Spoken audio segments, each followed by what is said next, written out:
want to thank everybody for joining me. If you come in late, there's raffle tickets. I'll be raffling up, so make sure you grab a raffle ticket over there. My name is Paxton Galvanek. I'm the CEO and co-founder of Studio Hermitage.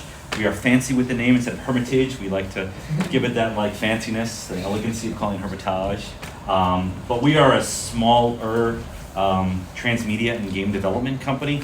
There's about 20 of us at the studio now. We recently hired a few people, part of our game development team, and I'll explain that in this presentation. But my talk is on the transmedia approach to game development. I don't consider myself a transmedia expert. There's a lot of projects that I'm going to show you that I had no idea what I was doing. I was kind of relying on my team that had some expertise. We were trying some new things, but I'll kind of explain our process. So, I mean, we did a lot of evaluation of what a transmedia brand looks like. We looked at like Witcher and D&D and Lara Croft, and like one of my co-founders is Justin Achille, who created the World of Darkness IP with White Wolf, which is like Vampires Masquerade Werewolf. So he's one of our co-founders. So he has a lot of experience doing transmedia projects. So he's worked in games and print and I mean, you name it. So I was relying on a lot of my team members to help out with this process. But I'm going to be giving this talk. I mean, it's going to be open at the end. You could ask me anything. I try to be as open and you could talk to me about anything. So a little bit about me. I've got about 20-something years of business management experience and leadership. Believe it or not, I was in corporate America. I was working at Bristol Myers Squibb Pharmaceutical doing production stuff, and I did political marketing back in the early 2000s. I decided to go into game development, and I became a business consultant for a lot of studios. This was around, I want to say 2012-ish. I did that for a couple years where I got to work with a lot of different companies. So I was consulted to do staffing, to do general business consulting operations. So every company kind of hired me for something different. Like I was explaining earlier, like Tripwire as an example, they didn't have an operations team really. They were building the team for Killing Floor 2. I helped them out with that. For Axis, I was working on the XCOM 2 team. This was years ago. But I got a chance to work with a lot of different studios. So I got to see a lot of different products. With Activision, I was working with Raven Software in Madison and Vicarious Visions up in Albany.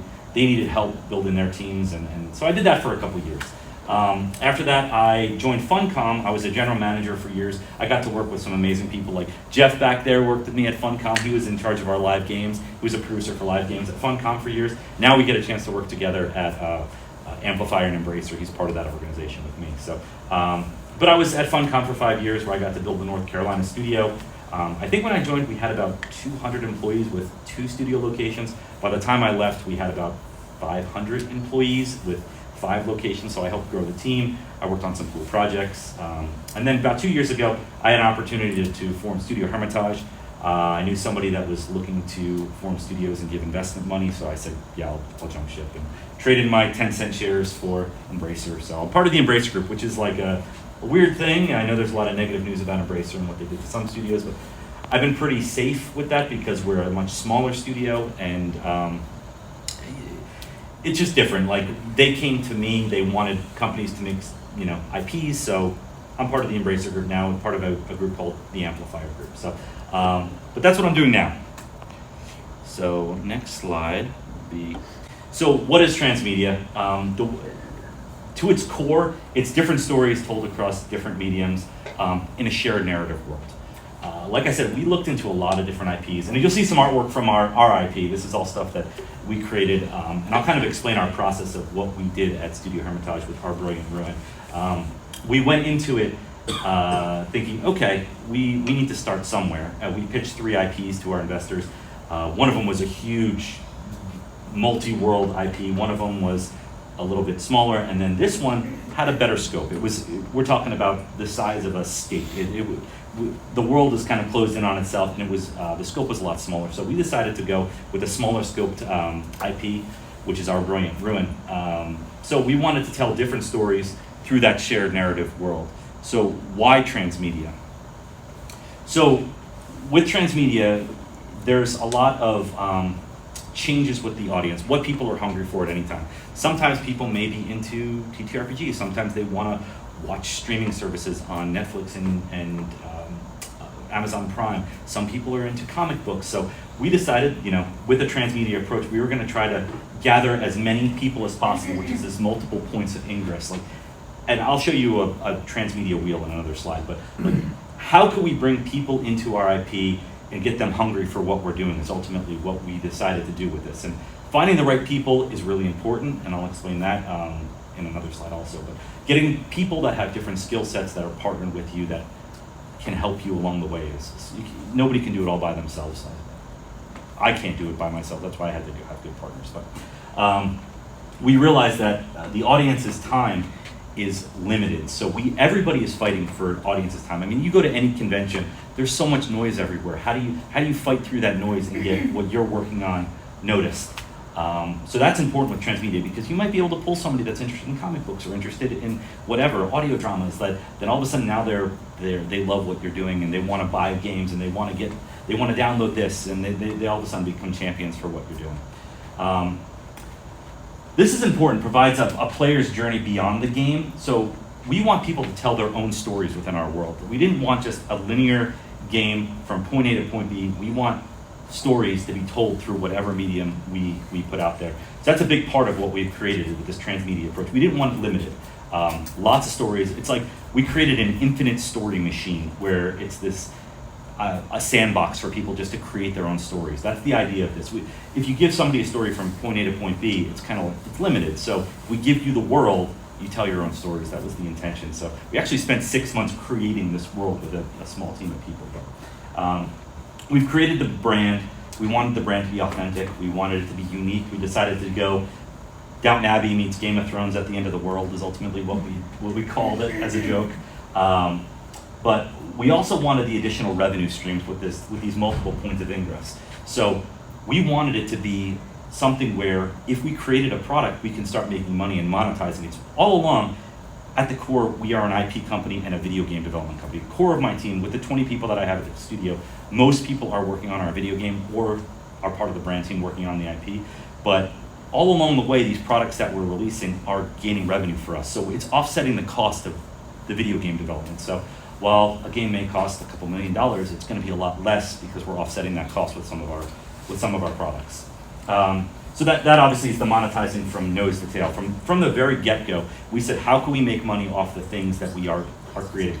Our first project, honestly, was the TTRPG book. And we said, this is a good art and world Bible. We were going to make an art and a world Bible anyway for our video game. Well, how can we monetize this? Okay, if we put a game system into it and kind of show all the pictures that we're going to give to our video game team anyway, we can monetize something, have a product, we can crowdfund it. We found ways to get a product to market that we were going to do anyway. So, and I'll explain that in some other slides.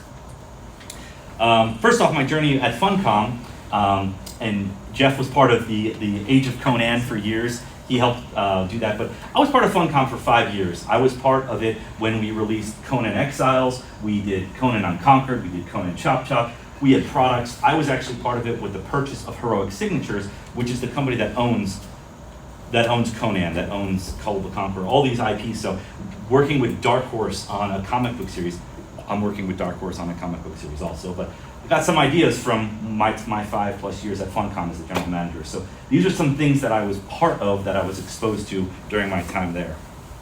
So we made this IP called Our Brilliant Ruin. There's a QR code. I'm going to hide some QR codes throughout this. There's ways to find our link trees or to listen to the audio drama, but I said Downton Abbey meets Game of Thrones at the end of the world, but a more prestigious term would be Enter a Gilded Age, where upstairs and downstairs personal and sociological drama meets existential horror. So I'm going to talk a little bit about what we decided to do with Our Brilliant Ruin.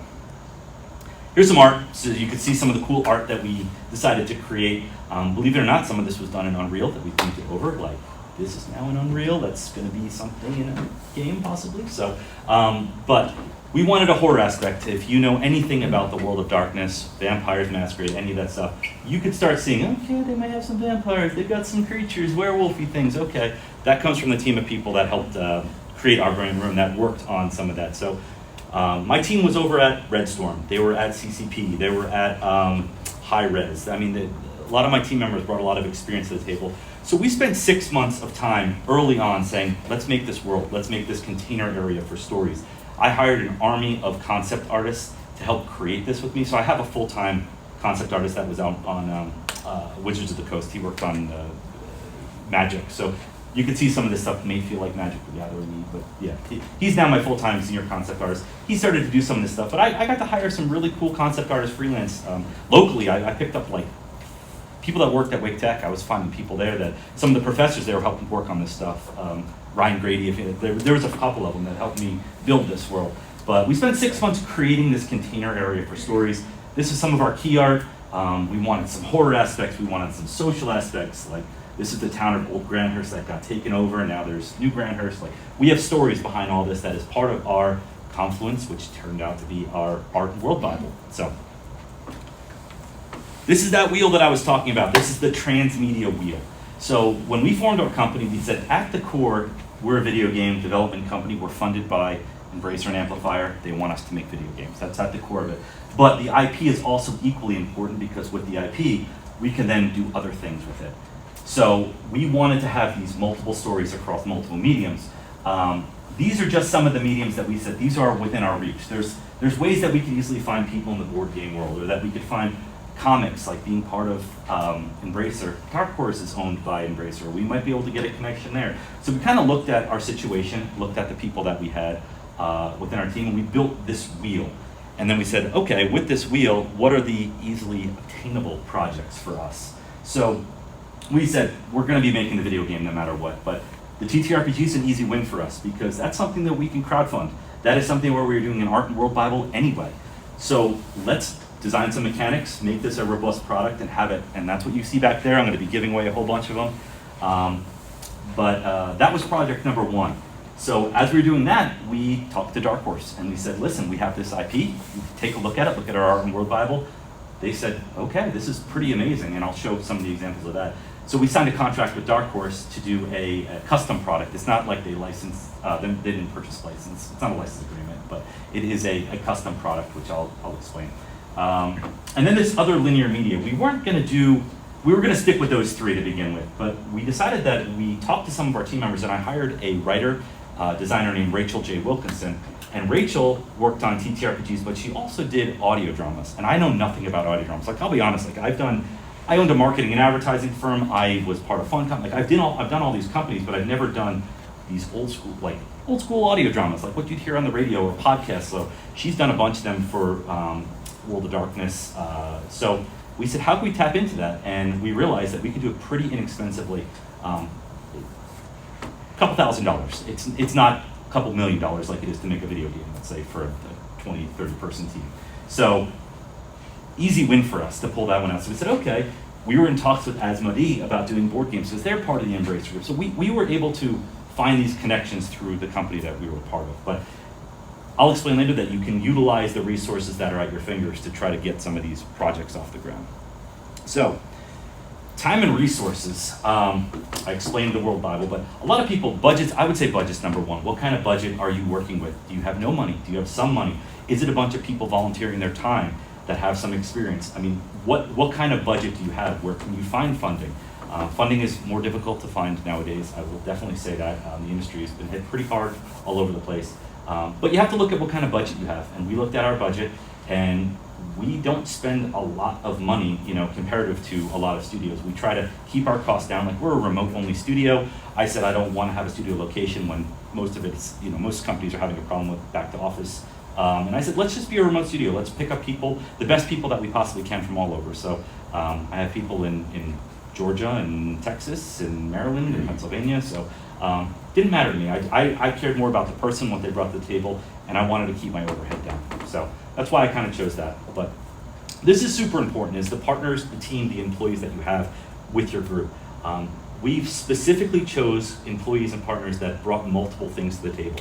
We wanted people that weren't just specialized in one thing. We wanted more generalists, people that can do a lot of different things. So my brand team, my project manager, Lee, she was at Limited Run Games, she was at Ubisoft, she's done products, she's done, you name it. I'm sure some of you went to school with Lee Cook. She was at Wake Tech. I know some people went to Wake Tech, but she was at Ubisoft and Red Storm for years, and then she went over to Limited Run, but she brought a lot to the table with what she knew about marketing and products. And that was the same with all the team members that I brought on board. Everybody was able to do multiple things. So finding the right partners, building the right team, the right employees, super important for whatever project you decide to do. And that helps with that transmedia approach. Like what can your employees bring to the table? I'm not the smartest guy. I know that. I just try to find the best people, give them the resources that they need to do their job. That's it. We created this Art and World Bible, and we used Confluence for that. That was our end-all, be-all. And then we decided to build a Notion database that had all of our characters and all of our worlds, and that's something that we could share because we said, okay, if we're building this Art and World Bible and we have a Notion database and we have Confluence, that's something that we could share with people that are interested in our IP, which then ended up, now we have licensing agreements with other game studios that are interested in doing, like, we have one in Canada that wants to do an action RPG with us. So we already signed licensing agreements for what we're doing because we were able to prove these products that we were going to do anyway that turned into a TTRPG book. So product planning is super important. You have a limited runway, limited budget. How do you get products out on time?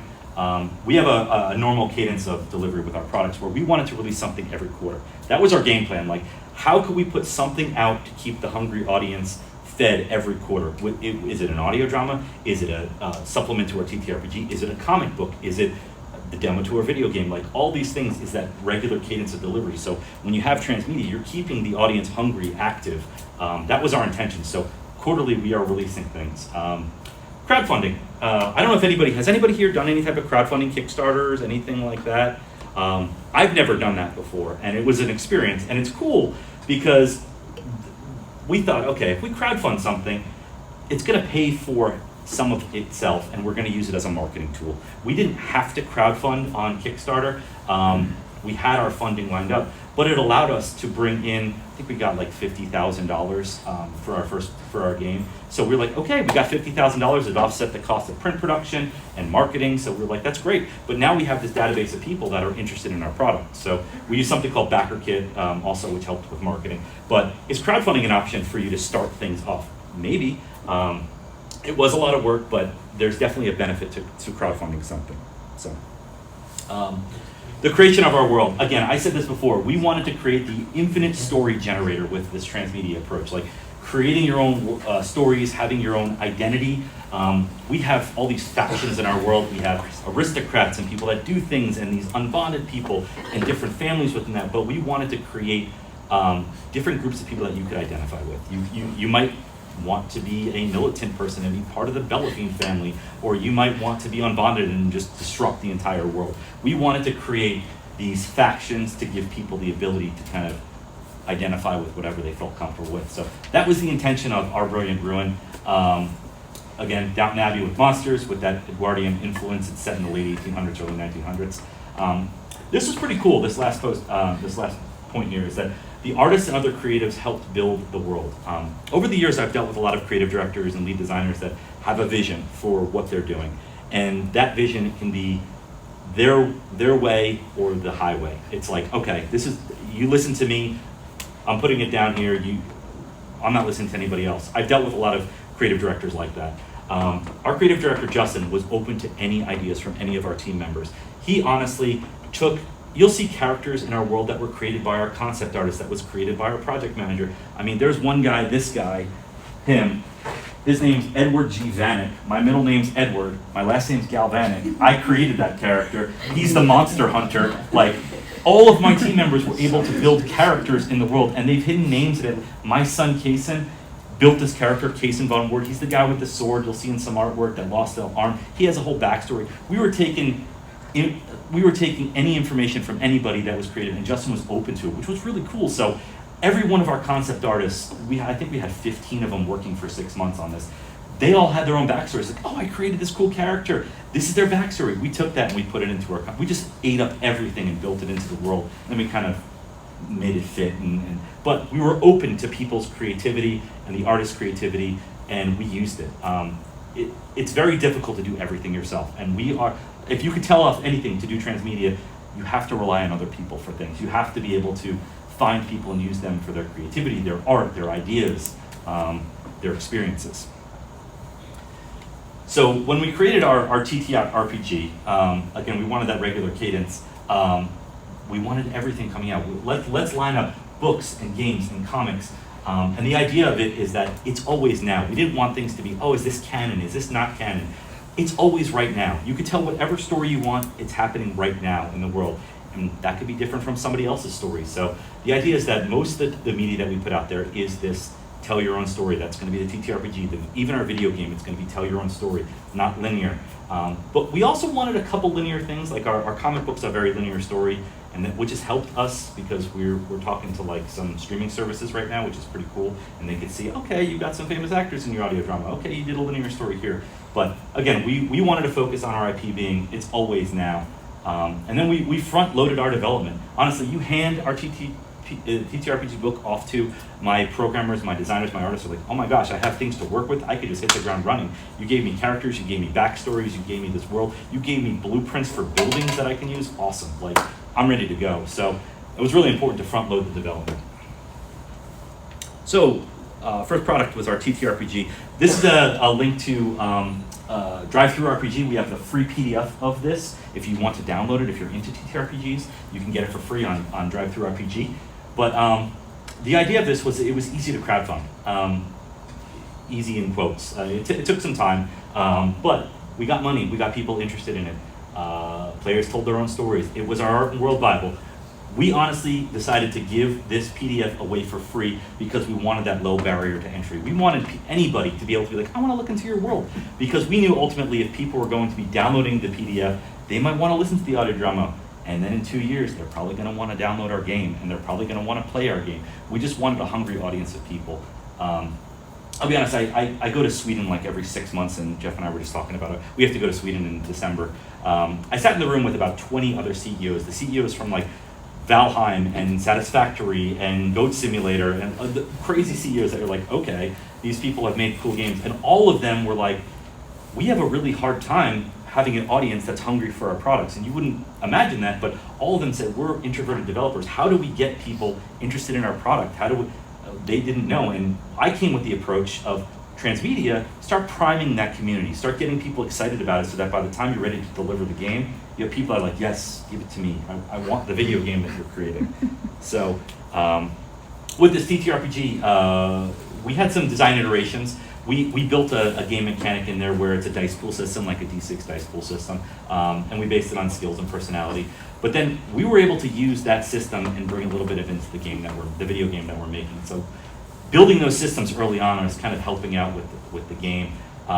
We created something called Glooms and Brills, and we have a passion system. So it's not based on like character stats really. It's all about like, are you succeeding or are you failing? How passionate are you about what you're doing? What's funny is the book size. So Justin Achille, who's the chief creative officer, he's like, I want this thing to be small. Let's make this thing like 150 pages. And I fought with him and I was like, listen, if this is going to be our Art and World Bible and we're going to be handing this to people like, hey, take a peek into our world, look at our characters, look at our buildings, look at the blueprints for this. We want maps. I said, it's going to have to be a lot bigger than 150 pages. And he said, well, I don't want this to be like a tome where it's overwhelming. So we kind of said, let's keep it around 300 pages where it feels like you're getting something substantial. We could hand it to somebody and they get a view of the IP that we're making. They could see the possibilities with it. So we kept the book size to about 300 pages. Colormore Heights, this was the second product that we delivered. This is a QR code for the YouTube page, but this is a cool project, honestly. All in all, I want to say it cost about $50,000 in total, and that included getting like Kate Siegel from Haunting of Hill House and like famous actors. It was a SAG production, but like we got Byron Mann from Street Fighter and from Wu Assassins, and we got Indira Varma from Star Wars and Game of Thrones. So we were able to pull some pretty heavy talent to be involved in this 10-episode series audio drama. And it's like, why did you make this audio drama? It's because the experience from my team members that I brought on board, they said, I could do this audio drama for you. And I know nothing about it. So I said, how could I empower you to get this project off the ground? So I was the executive producer of it, but my job was just to keep it running and give her the resources and hire the people, get all the contracts. But we released this, actually episode 10 is releasing next week, and we have a listening party with some of the actors. So if you want to binge this, it's a pretty cool, it's going to be about 3 hours all in all from front to end, but we have 20-minute episodes, and it's a pretty cool story about a a true folk, which is like the working class going into an estate and finding creatures. I mean, there's ghosts in it, there's werewolves, there's dog creatures, there's vampires. So it was our first exploration into what this world can feel like, sound like. I might be able to even play the trailer. I don't want to like mess anything up, but it will. But you're gonna get an ad? Doubter, or a margin doodler, a challenge tackler, or a possibility seeker. We'll pause it. Yeah, it's not showing me. Okay. So you could watch the trailer, but it was a fun project. There's a big learning curve with any of these things. Like, I've never done a audio drama project. I've never done a SAG production. Getting SAG involved and dealing with them and the contracts, there was a learning curve. So any one of these projects that you're thinking about doing, and there's no right or wrong answer to Transmedia. There's so many different approaches. It's kind of best utilizing your budget, your team. It was a learning curve for us. So getting SAG involved and getting our actors involved, there was learning involved. So now if we decide to do season 2, it's going to be a lot easier because we already know how to do a lot of this stuff. But we definitely wanted to show off the drama and the horror of our world. And if you listen to these stories, you could hear it. Like, there's a scene of a vampire kind of devouring some rich people, and it's pretty crazy. So take a look at it. It's a lot of fun. It's a little bit scary. I mean, we have horror aspects in our world, but that was a fun project that we are finishing up now. So let me see it. Let's go. All right. So a comic book.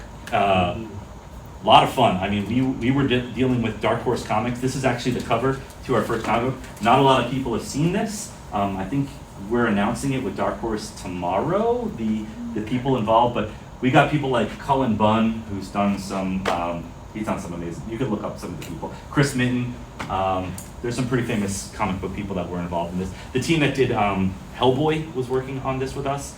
But we have a really good relationship with Dark Horse now, because with this project, why Dark Horse?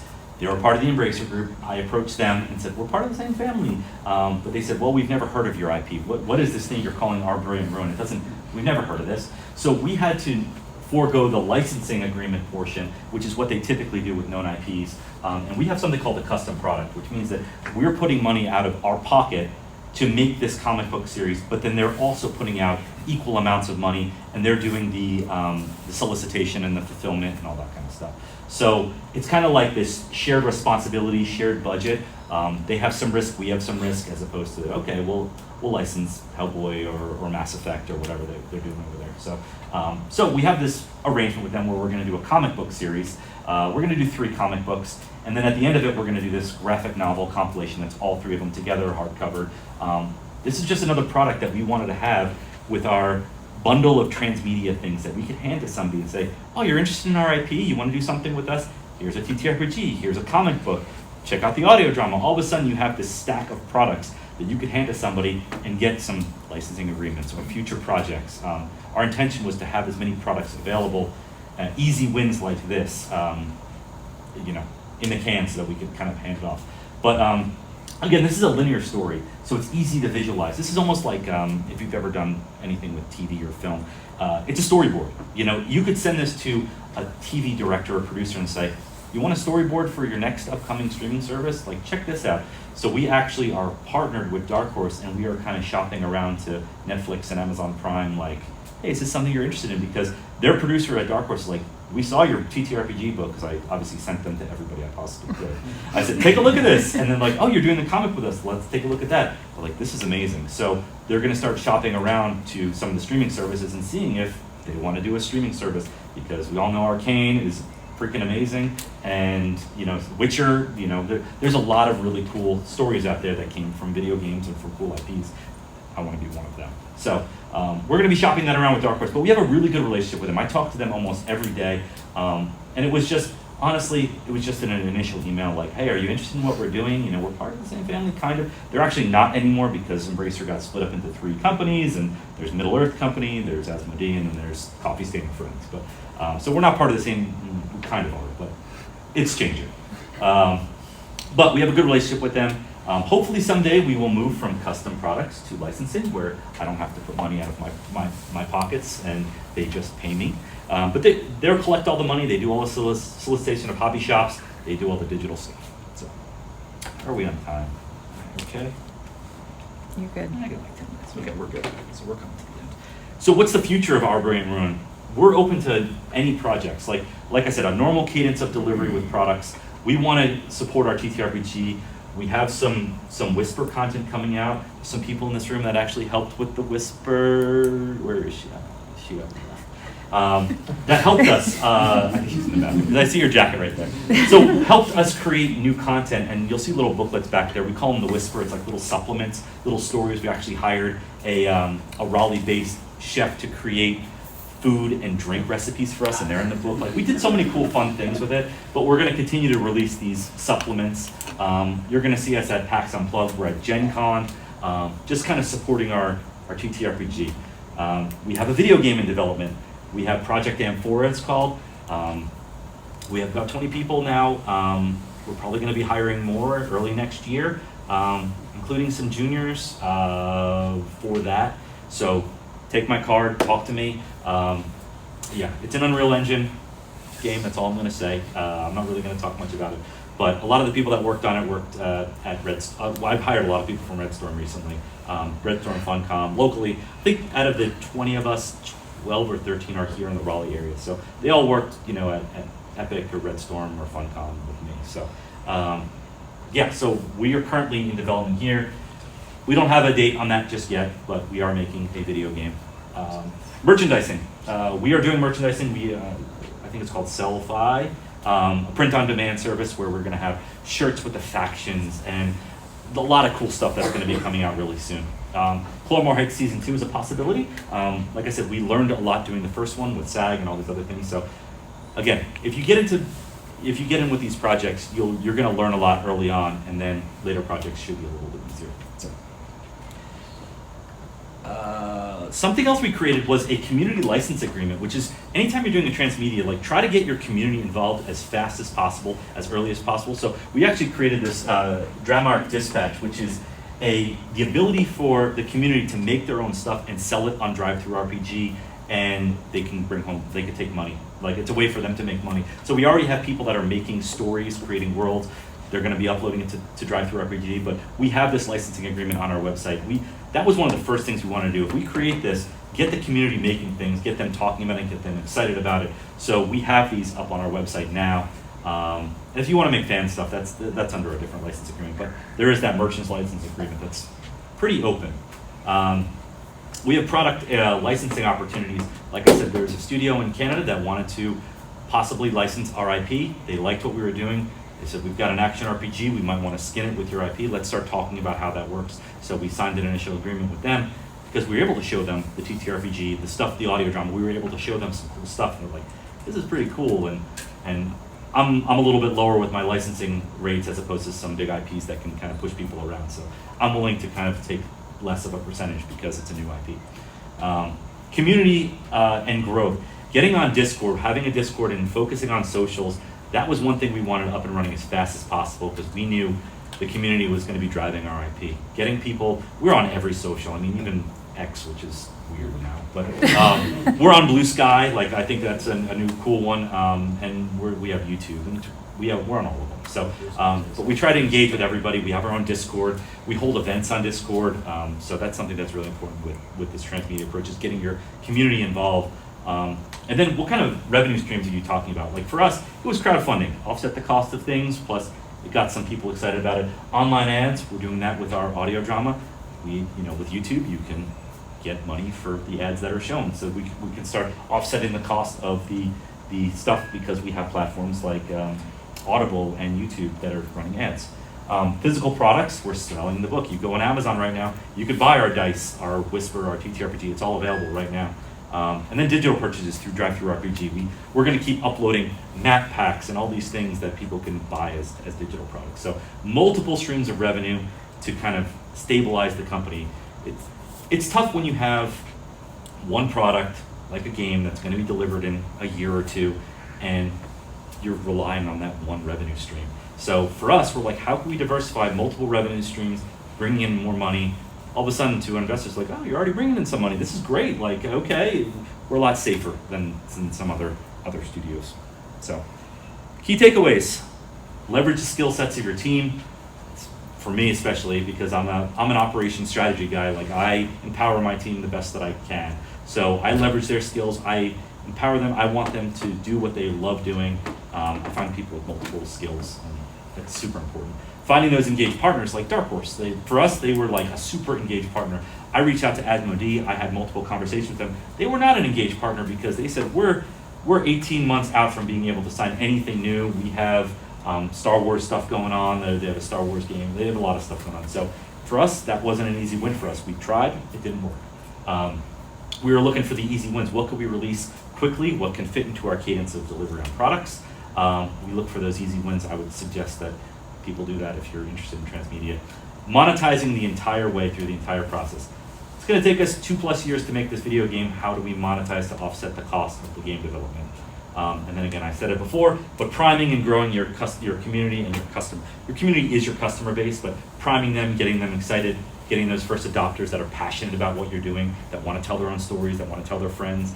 I've honestly been sending books to like as many influencers as I possibly can. Be like, hey, check this out. I'll give you a free copy of the book. Are you interested in it? So I've been going to the post office like every day. It's like my lunch break has been going to the post office of the UPS store and just shipping books. Like, hey, Paxton, you're here again. I'm like, yeah, 6 more books going out. So, but I'm trying to prime that community and get people excited about it. So, yeah, I do strategy, but I also ship books every day. It's kind of weird. So, but that's it. That's the end of it. I think we were kind of, I could take some questions, but. Yeah, I have a couple that came in over the Slido. First one that came in before you started. Favorite game of all time?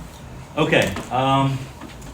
For me, so I'm in my mid-40s right now. So for me, when I grew up, I played on like the Apple computers, but when I got on the regular Nintendo, the NES, and I played The Legend of Zelda for the first time, that game is like, I rock the Legend of Zelda shirts all the time, but playing that and seeing that games are an adventure, and then it was like the first RPG I ever kind of played, the original Legend of Zelda. So I would say Legend of Zelda on the Nintendo would probably be my favorite game, but lately I play like Baldur's Gate and like Warhammer and stuff, so yeah, I play all that stuff now.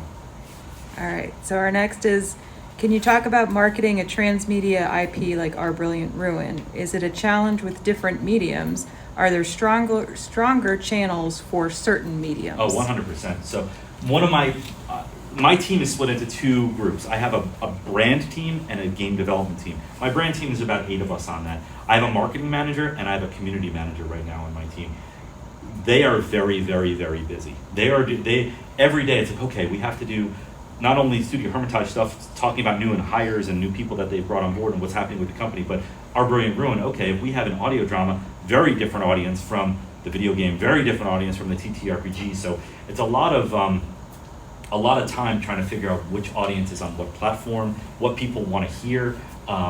It's a lot. Like, honestly, a transmedia approach, it's very time consuming, and we're pulled in multiple directions at once. I will say that is probably one of the biggest red flags, and I've said this to my investors, is like, my small team is pulled in so many directions at any given time, it's exhausting. So I'm making sure I keep an eye on my team that they're not burnt out. I'm like, take vacation, like, I got you, like, whatever. Like, I don't want any burnout because it can be exhausting, like, dealing with some of these products and learning what markets want to hear what. So, but again, we're on all the platforms.